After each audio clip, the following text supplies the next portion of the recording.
गावापासून शहरापर्यंत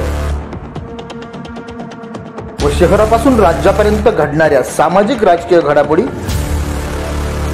आपल्यापर्यंत तात्काळ पोहोचवण्यासाठी आपल्या सेवेत दाखल होत आहे।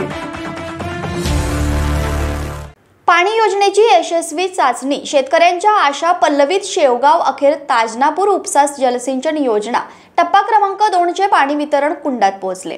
शेवगाव तालुक्यातील 20 गावांसाठी संजीवनी ठरणारी ताजनापूर टप्पा 2 ही योजना अंतिम टप्प्यात असून योजनेच्या 5 पैकी 2 वितरण कुंडात पाणी पोहोचून त्याची यशस्वी चाचणी शुक्रवारी दिनांक 15 रोजी घेण्यात आली।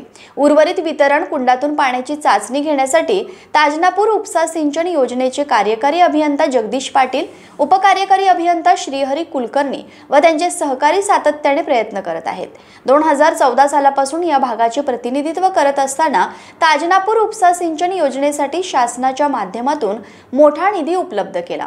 आतापर्यंत या योजनेसाठी सुमारे 120 कोटी खर्च करण्यात आला। योजनेच्या मुख्य पंपग्रह, पोहोच कालवा, उर्दुगामी नलिका, वितरण कुंड यांची कामे पूर्ण झाल्याची माहिती देऊन योजनेच्या वितरण कुंडापुढील पाईप वितरण व्यवस्थेचे काम जून 2024 अखेर पूर्ण करण्याची ग्वाही आमदार मोनिका राजळे यांनी दिली। गावापासून शहरापर्यंत व शहरापासून राज्यापर्यंत घडणाऱ्या सामाजिक राजकीय घडामोडी आपल्यापर्यंत तात्काळ पोहोचवण्यासाठी आपल्या सेवेत दाखल होत आहे।